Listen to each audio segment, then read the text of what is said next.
Hola, soy el Bill Joshua, aunque tú ya me conoces, y me alegra que estés conmigo. Esto es Te lo cuento al oído, un espacio en que tú y yo nos pondremos al día. Hablaremos de recuerdos, temas geek y de cosas importantes de la vida. Algunas súper densas y otras para relajarnos un poco. Vamos, no puedo esperar para contarte. Hola, qué bueno que estés aquí de nuevo como cada semana. Me encanta que estés aquí conmigo para que podamos platicar. Y pues como te comenté pues la semana pasada de que vamos a hablar el día de hoy acerca de algunos recuerdos, algunas anécdotas relacionadas con mi abuela y con las abuelas en general, porque ya sabes que en México somos un país en el que las abuelas son figuras muy importantes para nuestra cultura y nuestras familias. Así que para poder comenzar, ve por algo de beber. Si te gustan las cosas así muy mexicanas, pues ve por un tamal, por un pastel de tres leches o unas habas enchiladas, unos chapulines, no sé lo que tú quieras. Y te digo todo esto porque mi abuela era michoacana y a ella le gustaban mucho las cosas mexicanas y por eso el día de hoy estoy así como que muy mexicano con mis sugerencias. Y como te comentaba, vamos a platicar acerca de algunas anécdotas con las que probablemente te puedas identificar mucho. Algunas son un poco duras, algunas son muy felices, otras muy bonitas y muy tiernas de mi pasado y de mi niñez. Y como todo el tiempo, vamos a comenzar leyendo de la RAE qué es lo que significa la palabra abuela.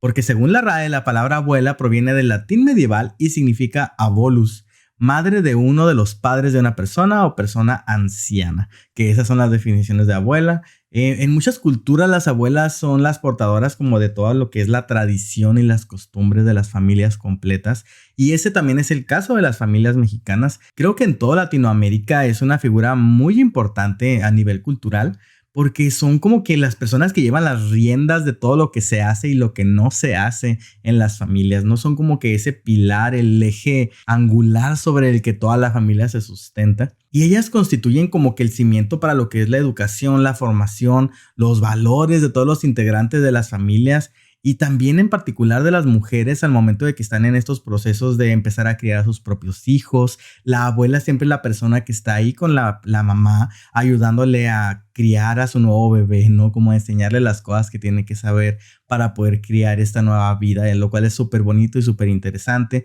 Porque son estos conocimientos tanto culturales como personales y de la vida que las abuelas van heredando como generación tras generación, ¿no? Y como te comentaba hace unos momentos, México de manera particular es un país sumamente matriarcal en lo relacionado a la familia. Como te decía, las abuelas son pues lo que son como las jefas, ¿no? De toda la familia todo el tiempo. Y es común que una vez que la abuela fallece, las familias se separan, se distancian y dejan atrás muchas de las costumbres que tenían como familia.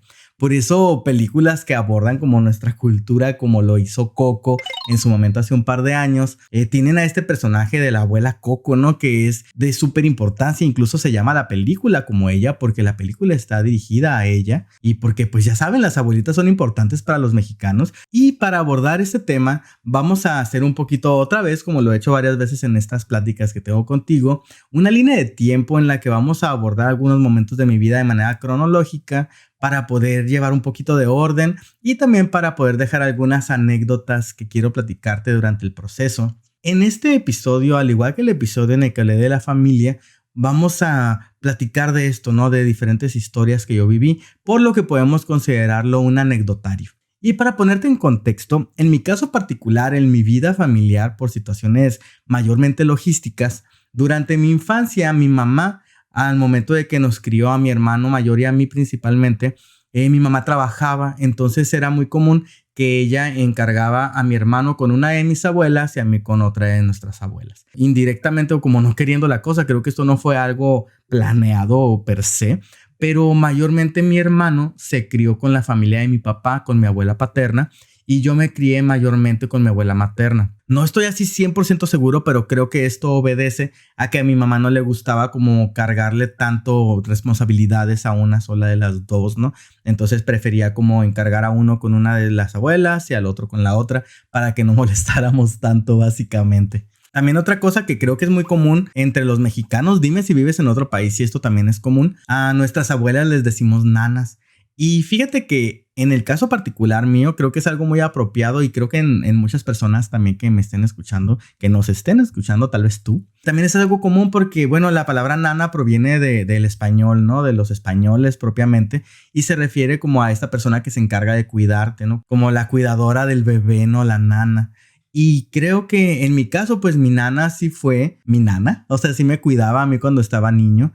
Ella me enseñó muchas de las cosas que hago actualmente, de muchas de las cosas que soy actualmente, como esto que te comentaba de que debido a ella yo soy súper fanático de las tortillas. A mí me encanta comer tortillas, puedo comer más tortilla que comida porque las tortillas me gustan más que la comida debido a esta influencia tan grande que tengo de ella y algunas historias bonitas relacionadas con las tortillas, ¿no? Que me preparaba mi abuela. Y por eso te voy a hablar el día de hoy acerca de mi nana Carmen, que así le decimos de cariño a todos sus nietos, que es mi abuela materna. Ella es la mamá, o más bien dicho, ella fue la mamá de mi mamá, a la que amé profundamente y que durante todos los años que estuvo con nosotros también yo la quise muchísimo. Y también durante todo lo que fue mi, digamos, primera infancia, era bien común que los fines de semana, creo que eso también es algo muy tradicional de las familias mexicanas, siempre todos los primos nos veíamos en casa de nuestras abuelas porque la familia acostumbra a ir a la casa de la abuela y llegan todos los hijos de ella y los hijos de sus hijos, que serán los nietos.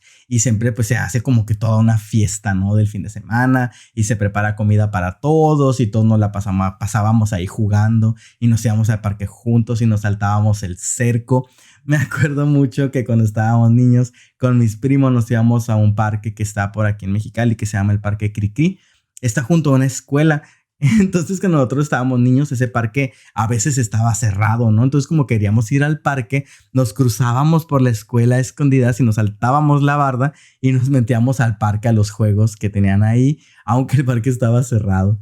Creo que este es un recuerdo bien, bien chistoso y como que muy prevalente entre mis primos y yo. Seguramente, si me están oyendo, se van a acordar con cariño de esto. Y también ahí en casa de nuestras abuelas nos quedábamos por días en ocasiones. Y siempre era como que motivo de celebración, ¿no? Como que, vamos con mi nana, vamos y ya. Y siempre estábamos esperando el fin de semana para poder ir de visita porque también generalmente estas visitas estaban acompañadas de mucha celebración y mucha fiesta y muchos juegos y pláticas y divertirnos mucho con los primos y demás. También piensa en que todo esto ocurrió durante los 80s y 90s y que toda esa época era una época, al menos aquí en mi ciudad y en México y creo que en muchos lugares del mundo, una época en la que los niños se les dejaba como más libertad de andar solos en la calle, de salir a jugar, de irse juntos al parque, de irse juntos a cualquier lado y no había como mayor problema, ¿no? No había como mayor preocupación. Así que también era una época en la que para nosotros era súper divertido que nos la pasábamos siempre de paseo juntos. Y evidentemente como éramos muchos, a veces mi nana no tenía espacio para podernos acostar a todos en la noche. Así que lo que hacía es que nos hacía como tendidos y juntaba a veces los sillones o los movía para poder hacer más espacio para que pudiéramos dormir todos ahí. Y se armaban ahí las fiestas y nos la pasábamos platicando toda la noche. Era súper divertidísimo porque ni dormíamos, ¿no? De que nos la pasábamos siempre platicando y pues nos gustaba mucho estar ahí. Y aquí una historia muy, muy bonita que de algo que pasaba mucho, que no sé si mis primos se daban cuenta, pero al menos para mí es algo que me marcó mucho y como que me dejó muchos recuerdos, que es el hecho de que mi abuela, como muchas personas mayores, como muchas abuelitas, se levantaba súper temprano. Ella se levantaba como a las 5 4 de la mañana. La verdad nunca me daba cuenta bien porque yo no me levantaba tan temprano. Pero para cuando nosotros despertábamos, ella ya había preparado el desayuno y ya hasta se había puesto a limpiar el patio, ya había regado las plantas. En fin, ella ya había hecho una cantidad de cosas grandísima y nosotros apenas estábamos despertando. Y lo que te quiero platicar de esto es que este es un recuerdo bonito que tengo de esas épocas en que al momento de que nosotros despertábamos en la mañana, muchas veces yo abría los ojos temprano cuando mi abuela ya se había levantado y ella acostumbraba, como te comentaba, a salir y ponerse a limpiar el patio, a regar. A veces se ponía a limpiar la casa. También tenía un patio trasero en el que había animales. Ella tenía gallinas y tenía otros animales ahí también. Y algo que yo recuerdo mucho es que cuando ella estaba en todo ese proceso de estar limpiando y demás, siempre se ponía a cantar. Y algo que me llamaba la atención es que muchas veces ella se ponía a cantar, pero se ponía a cantar sin poner música, sino que ella misma estaba cantando mientras estaba haciendo todo lo que tenía que hacer por la mañana. Y lo recuerdo con mucho cariño y también porque yo muchas veces me despertaba, pero no me levantaba porque me gustaba escucharla. y yo sentía que si me levantaba y la interrumpía, como que yo ya la estaba sacando de ese momento que ella tenía para ella misma mientras ella estaba haciendo las cosas que hacía en la mañana. Recuerdo mucho una canción en particular que cantaba que se llama Una lágrima, es una canción regional mexicana que dice algo como una lágrima por tu amor.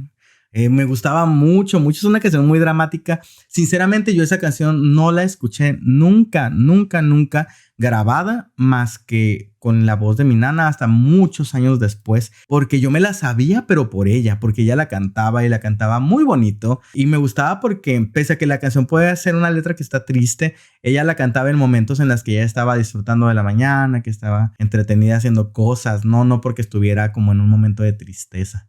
También recuerdo que en la época esta en la que nos quedábamos ahí con ella, era bien común que nos íbamos allí a cocinar con ella. Particularmente yo, como a mi mamá a mí me dejaba a veces varios días desde que yo estaba chiquitito, mi nana sabía todo de mí. De hecho, muchas de las costumbres que tengo y que tuve durante muchos años provienen de ella. Y a veces mi mamá ni sabía de dónde sacaba yo ideas que tenía. Por ejemplo, una cosa que pasaba era que en una ocasión mi mamá me platicó ya mucho tiempo después que ella se le hacía raro que yo al momento de que yo dormía, yo no podía dormir si no estaba totalmente hecho taquito así con las cobijas. Dice mi mamá que mi nana me acostumbró a que yo cuando dormía, ella me envolvía en la cobija y me acomodaba de modo de que yo me hacía bolitas y así dormía. Entonces yo estaba acostumbrado a dormir así y si mi mamá no me arropaba de esa manera, yo no podía dormir. Y es bien chistoso porque esa forma de dormir la mantuve como hasta los 26 años. O sea, es impresionante cómo una costumbre como esa que adquieres desde tan chiquito se convierte en una parte fundamental como de tu forma de ser. Y yo no me movía, ¿eh? Yo muchos años duré así de que yo me acostaba y me quedaba así nada más hecho bolita y así me quedaba toda la noche. Y eso proviene desde esa época, fíjate, de cuando yo estaba súper bebé, que mi nana me arropaba de esa manera y que yo me dormía así. Y también otra cosa que hacía es que ella cuando me quedaba yo con ella, como ella sabía que me gustaban mucho las tortillas de harina, ella se ponía a preparar tortillas como para los demás, pero ella me decía que si iba y la acompañaba mientras ella estaba haciendo las tortillas, me preparaba una tortilla especial para mí. Entonces esa tortilla era una tortillota, así grandotota, que me la daba y me le ponía frijoles fritos, así recién hechos, deliciosísimos. Y ahí estaba yo con mi tacotote y yo me acuerdo que estaba yo chiquito, desde que estaba bien pequeño me gustaba las tortillas así como que me hiciera mi taco grandote y siempre era como una costumbre que tenía yo con ella de que ella siempre me preparaba mi tortillota para que yo mientras ella estaba ahí trabajando en la cocina, yo mientras me comía mi taco. Y ya sabes, ¿no? Las abuelas así son de que no sé por qué está este asunto de que las abuelas tienen este chip malcriador de los hijos de sus hijos. Siento que esto tiene que ver con el hecho de que cuando las abuelas fueron las mamás, ellas se sentían como con toda esta obligación de tener que enseñarle las cosas a sus hijos, de disciplinarlos, de tenerlos que castigar cuando era necesario, de ser como esta figura de autoridad, ¿no? Entonces, cuando ellas ya tienen a los nietos, pues los nietos ya no están bajo su responsabilidad, ¿no? Ya están bajo la responsabilidad de la otra persona, así que en ese momento las abuelas ya se pueden dar el gusto de poder hacer las cosas que ellas hubieran querido hacer con sus hijos, pero que no hacían porque pues creían que podían causar problemas, como el malcriarlos y consentirlos. No sé si a ti te pasó, pero mi abuela siempre era como la típica abuelita que te daba cosas y que te daba dinero a escondidas de tus papás, ¿no? Y que también hacía eso de que se ponía la cartera en el sostén. No sé si sus abuelas hacían eso, pero mi nana hacía eso. Y ahora lo recuerdo y pienso qué chistoso por qué se la ponía ahí, ¿no? Creo que alguna vez le pregunté y creo que me dijo que era porque era más seguro, ¿no? Como cuando ella andaba en la calle para que no la vayan a asaltar o algo y quitarle su dinero. Pero son cosas como muy características, ¿no? Como de las abuelitas. También recuerdo que durante el tiempo cuando yo ya estaba un poquito más grande, solía pedirme que me sentara como en sus piernas para abrazarme, porque varias veces me comentó que le gustaba que yo me dejara que me abrazara, porque ya estaba creciendo y ella pues le daba tristeza que yo en algún momento ya no iba a querer que ella me abrazara y que me cargara.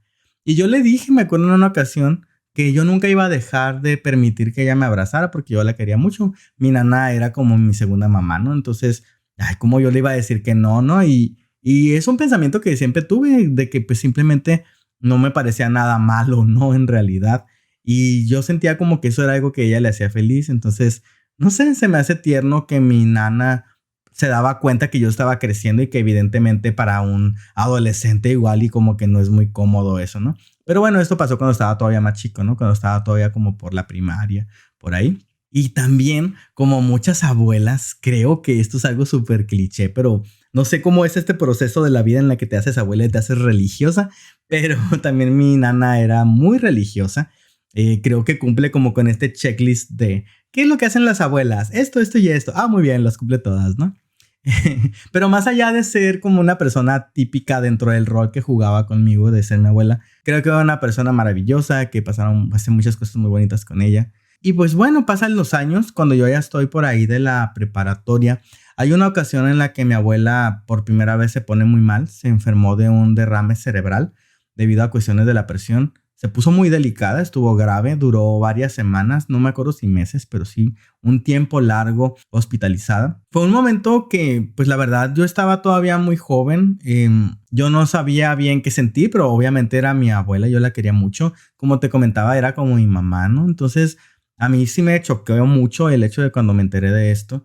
Y pues en mi familia lo que hicieron fue que hicieron un rol familiar porque debido a la condición en la que ella se encontraba luego de toda esta situación, estaba muy delicada, no se podía valer por sí misma, tenías que ayudarla desde llevarla al baño, cambiarla, ponerle sus medicamentos, porque de pronto ella no tenía razón de sí misma y necesitaba ver a un familiar ahí todo el tiempo bajo control, ¿no?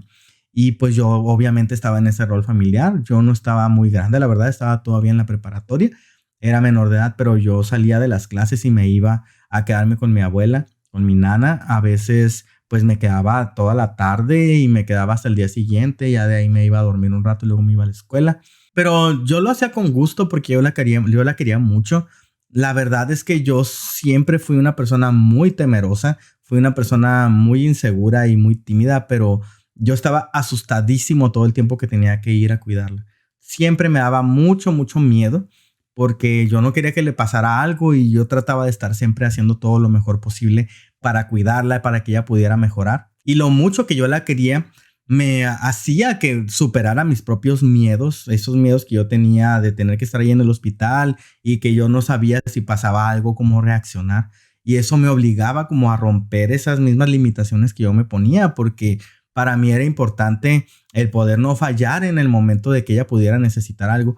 Y sí hubo varios momentos difíciles, no puedo negarlo durante ese proceso, pero yo lo hacía, pues puedo decir con gusto, es que no sé si sea la forma correcta de expresarlo porque no era una situación buena. Lo hacía realmente como algo que salía de mi corazón, que no me pesaba en realidad estar ahí. Luego de eso a ella la dan de alta, ya puede salir del hospital, fue algo muy bueno por lo que estábamos todos muy contentos, pero ella quedó con daños permanentes después de este primer derrame cerebral. Recuerdo que su pierna y su brazo derechos ya no los podía mover bien. Ella tuvo que pasar como que todo un proceso en su nueva vida para readaptarse en su vida, en la que se reacostumbró a tener que hacer las cosas.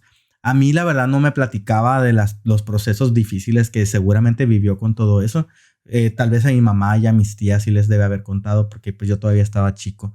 Pero a mí me impresionaba mucho que ella se recuperó, que tuvo que pasar por este proceso, que empezó a adaptarse otra vez a su vida. Recuerdo que ella batallaba mucho para mover como la mitad de su cuerpo, pero de todas maneras ella volvió a reintegrarse a todas las actividades que hacía y fue algo inspirador, la verdad, para mí, porque a mí eso me parecía impresionante porque yo la miré cuando estaba súper mal, cuando estaba en el hospital. Y también algo que yo recuerdo con mucho cariño y con mucho amor es que mi nana con mucha frecuencia no dudaba en todo el tiempo recordarme y agradecerme que yo fui su enfermero. Recuerdo que ella muchas veces me decía y llegaba y me abrazaba y me decía que estaba muy agradecida conmigo porque yo la cuidaba cuando ella estaba enferma. Y pese a todo, ella seguía siendo súper religiosa. Me acuerdo mucho de que pese a todo este padecimiento que tenía, pues ella seguía yendo a todas estas como rituales religiosos y le encantaba andar en los viacrucis. Para quien no lo sepa, no sé si tú seas cristiano o católico y puedas saber de qué se trata esto, pero un viacrucis es como una procesión en la que la gente se reúne como en una capilla y se va a pie hacia otra capilla haciendo una como simulación, como en forma de actuación de lo que es el proceso de la crucifixión y la ascensión de Jesucristo. El asunto es que los viacrucis a los que iba mi nana estaban pero maratónicos, eran larguísimos y de muchas, muchas horas. Yo no sé cómo aguantaba el estar tanto tiempo. Yo me acuerdo que mis hermanos, mis primos y yo siempre era como que estábamos tirados en el piso de ya, por favor. Y mi nana siempre nos sobornaba, ¿no? Que nos decía, les voy a comprar tal cosa, les voy a dar un hielito o algo, ¿no? Para que quisiéramos ir. Y pese a que a mí nunca me gustaron nada de esas cosas, yo lo recuerdo ahorita como algo chistoso y como algo que hablaba mucho de ella, ¿no? Como de que ella tenía como mucha fe en Dios y que ella estaba muy entregada a la religión. Luego de esto pasan un par de años, me parece. No recuerdo si fueron años, sí fueron un par de años. Y ocurre que se enferma por segunda vez. En esta ocasión fue también difícil. También se hizo todo este rol familiar para poder estar cuidándola y demás. Obviamente yo estuve en ese rol para poder estar ahí varios días. En esta ocasión sí recuerdo que también me asignaron responsabilidades más grandes, pues de estar más tiempo.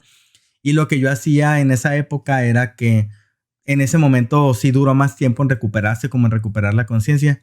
Y algo que yo hacía era que yo salía de la escuela, de la preparatoria, y me llevaba siempre libros para leer. Como durábamos, pues yo duraba muchas horas ahí con ella. A veces me amanecía y me iba hasta el día siguiente, los fines de semana. Me llevaba libros y me ponía a leerlos junto con ella para que me escuchara. Mientras estaba yo ahí con ella, leí toda la saga de una novela que se llama El Mago de Terramar. Un Mago de Terramar se llama.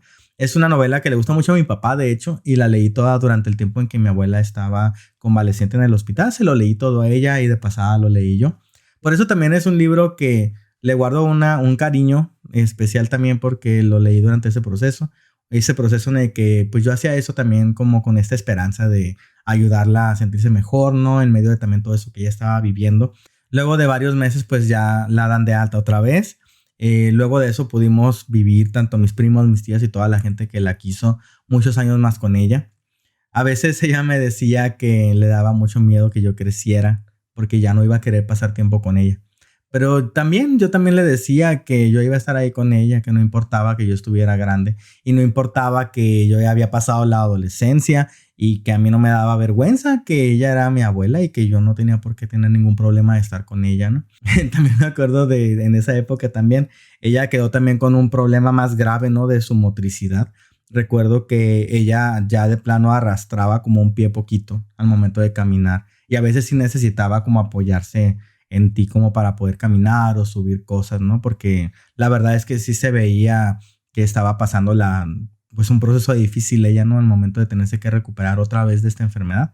Esta segunda vez que se enfermó también fue otro derrame cerebral, así que pues ya te imaginarás, fue algo difícil, algo fuerte que tuvo que vivir nuevamente. Y bueno, me acuerdo que por esta época, una anécdota chistosa, una vez nos dijo a mi hermano y a mí que fuéramos a un lugar, creo que era una carnicería, en la que vendían, aparte de carne, vendían queso.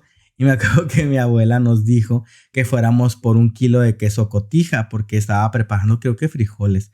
El asunto es que ahí vamos mi hermano y yo, ¿no? Entonces llegamos con el encargado de la carnicería y le dijimos que queríamos un kilo de queso botija con B. Y el señor ese se nos quedó diciendo como, ¿un queso qué? Nosotros, botija. Nos dijo, no, eso no existe. No tengo queso botija. Y nosotros, pero mi nana nos dijo que viniéramos por queso botija. Y me acuerdo que pues no nos vendió nada. No nos quiso vender nada porque pues eso no existía. Y regresamos con mi nana y le dijimos que no había queso botija. Y ella nos dijo, es que no es botija, es cotija. Pero lo pienso y digo, ¿qué onda con el vendedor ese? O sea, obviamente nosotros éramos pues unos adolescentes ahí, unos niños, no me acuerdo, creo que fue antes esto, creo que fue antes, estábamos chiquitos. O sea, era como, obviamente lo que estábamos pidiendo era queso cotija, no más que no estábamos pronunciándolo mal, pues, pero el señor en vez de decir, es que se llama cotija, nomás no nos lo vendió como diciendo unos tontos, eso no es, ¿no? En fin, el asunto de que durante todo lo que fue mi niñez y mi juventud, era una parte como normal y como fundamental de todos estos rituales de poder ir el fin de semana o a veces entre semana a visitar a mi nana, la cual pues todo el tiempo era una actividad buena, ¿no? Siempre era algo positivo y aparte porque venía acompañado como de muchas cosas como de que iba siempre mis primos y todo, ¿no? A la casa de mi nana. De aquí viene pues la época en la que mi nana vuelve a enfermar. Esta ya fue la tercera vez que padece de un derrame cerebral. En esta ocasión yo ya estaba en la universidad. No recuerdo, pero tenía poco tiempo, no sé si segundo o tercer semestre de universidad. Recuerdo mucho que yo tenía un examen de electrónica al día siguiente, ¿no? Entonces mi mamá me avisó que mi nana otra vez había enfermado nuevamente de un derrame cerebral. Entonces yo recuerdo que yo estaba bien preocupado porque pues estaba yo con lo del examen, era un examen de electrónica. Sinceramente yo siempre fui bien malo para las clases de electrónica en la escuela y pues estábamos trabajando en las prácticas y el proyecto que teníamos que entregar. Pues nada, yo dije, no, pues mañana mismo en cuanto ya mi nana esté en el hospital, pues yo en primera fila voy a estar ahí para que me asignen en el rol porque la voy a cuidar, ¿no? Y yo estaba ya decidido a esto, yo estaba mentalizado. Estuvimos trabajando todo ese día, me acuerdo en lo del proyecto, y me avisan que mi nana falleció. Fue una noticia muy difícil de recibir porque, pues como te comento, mi nana era una persona súper importante para mí, a la que yo quería muchísimo. No supe, la verdad, qué sentir en el momento. Me sentía un poco culpable de no haber estado allí en el instante en que me necesitó, pero también pienso que al final de cuentas yo no hubiera podido hacer mucho, ¿no? O sea, yo no hubiera podido hacer nada en realidad, pero fue algo también complicado el hecho de yo estaba preparándome para poder ayudarla y lo que fuera, pero pues al final no hubo oportunidad. Y de ahí viene el funeral y toda esta procesión, ¿no? Que suele ser pues complicada para los familiares, obviamente que quedan pues con la pérdida de esta persona a la que aman. Algo que yo recuerdo mucho del funeral de mi nana es que la iglesia estaba hasta afuera llena de personas. También que todo lo que fue la procesión del funeral había muchísima gente porque mi nana es una persona a la que mucha gente quería, tanto amigos, familiares, vecinos, conocidos de todo tipo, que todos estaban allí acompañándonos durante el tiempo de lo que fue todo el proceso fúnebre de mi nana, porque era una persona muy querida y yo también pienso que cuando una persona es buena, cuando una persona es querida, cuando una persona hace cosas buenas en su vida, su funeral es un funeral muy lleno de gente que la quiere a esta persona, muy llena de gente positiva que va a estar allí porque simple y sencillamente le nace y que va a llenarse de buena vibra, ¿no? Toda esta situación.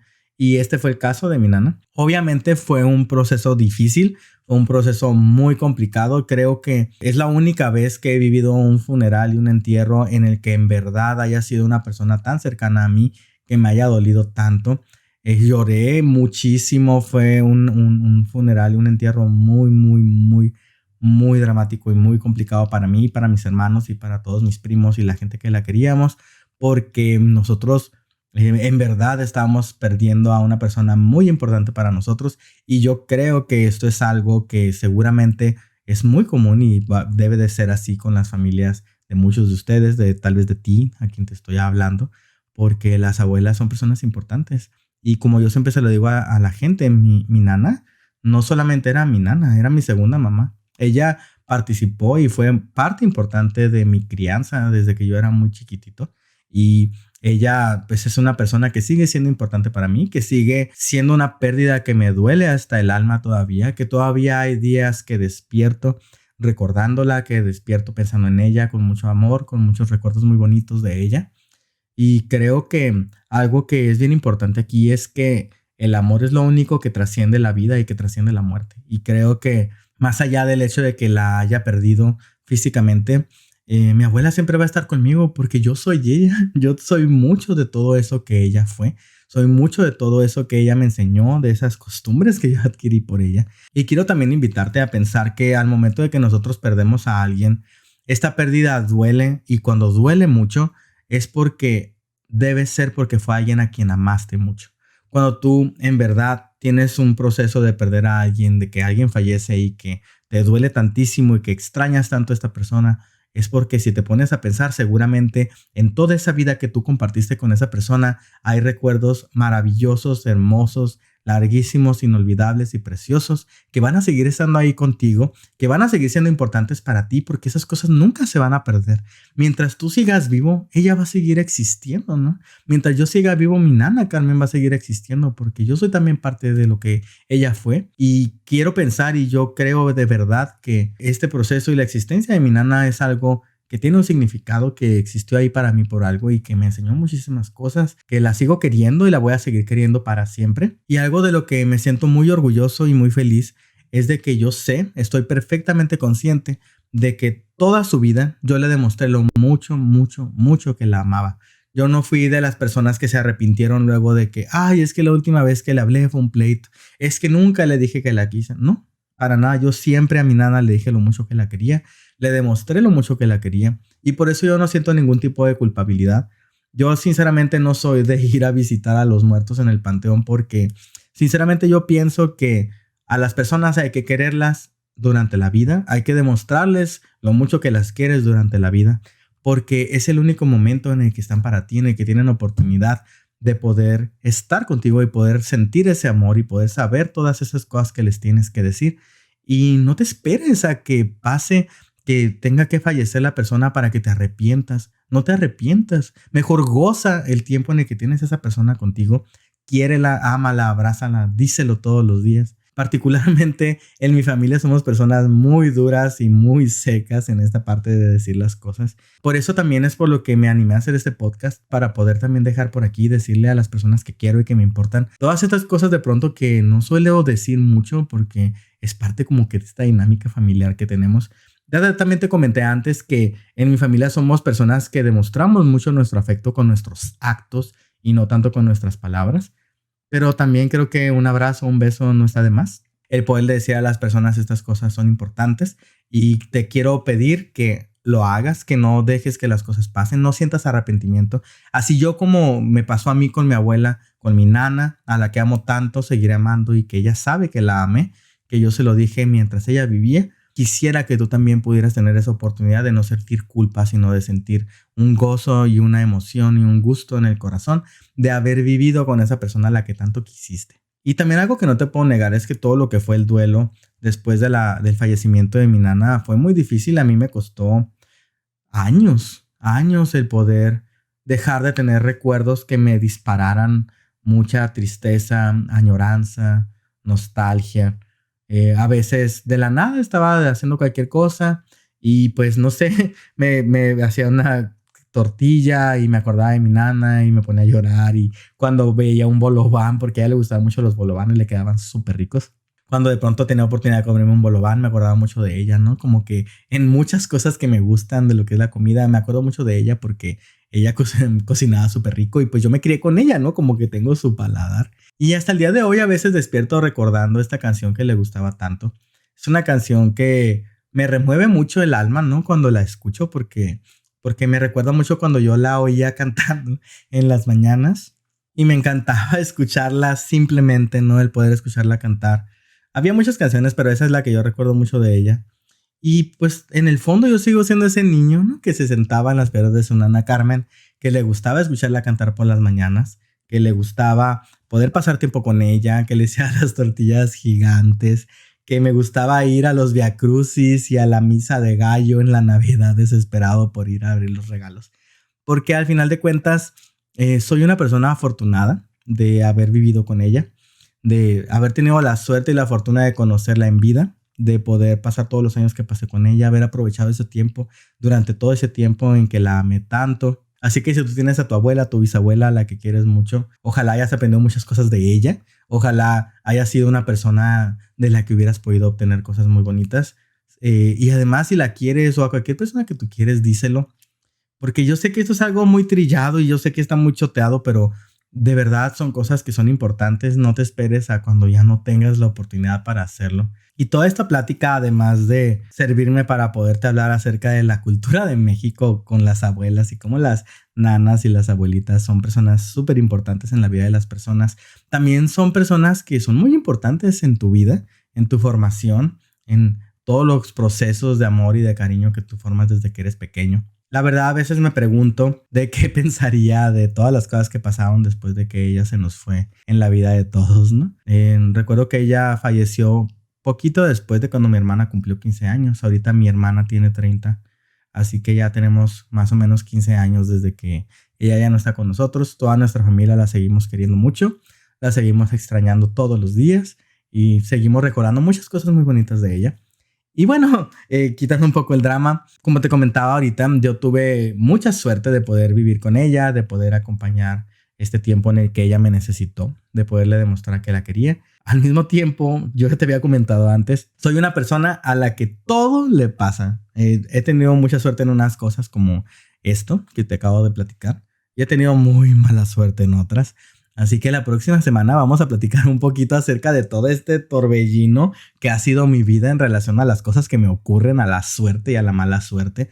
De hecho, no soy supersticioso, pero la verdad creo que hay muchas cosas que contar de esto. Hay hasta burlas y chistes y temas así de curadas locales que tenemos al respecto de esto, porque hay muchas cosas que me pasan en mi vida y hasta parece que me las invento, pero de verdad no me las invento. Me acuerdo mucho que durante el tiempo en el que yo era maestro, una vez me enteré que las personas que eran alumnos míos pensaban de verdad, creían genuinamente que yo les inventaba mis historias, que yo les inventaba las cosas que me ocurrían, pero no es así, son cosas que de verdad me pasaban. La próxima semana vamos a platicar al respecto de esto. Y de momento, por el día de hoy, tu tarea va a ser alguna anécdota que hayas vivido con ella, particularmente tu abuela o tu nana, sea paterna, materna, sea postiza, sea biológica, como sea. Alguna anécdota que hayas vivido con ella, alguna cosa que tú tengas, que hayas adquirido como a raíz de tu abuela, ¿no? Vamos a platicar un poquito acerca de esto. Y pues nada, luego de todo esto, es hora de que nos vayamos. Sé que ya te tienes que ir, sé que el día tiene que continuar. Y pues de momento, nos vemos la próxima semana para hablar de este tema de lo que es la suerte.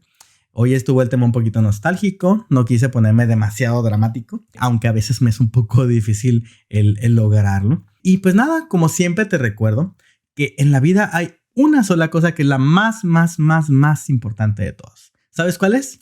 Ser feliz. Así que te dejo eso como siempre y nos vemos la próxima semana. Bye.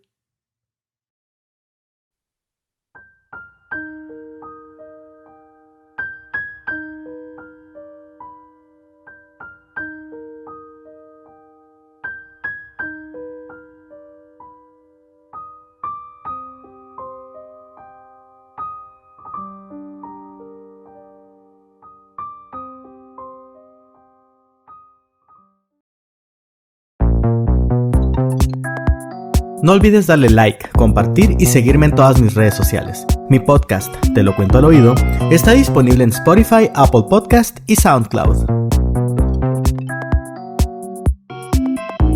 En algún momento crearé un episodio presentado con títeres de trapo.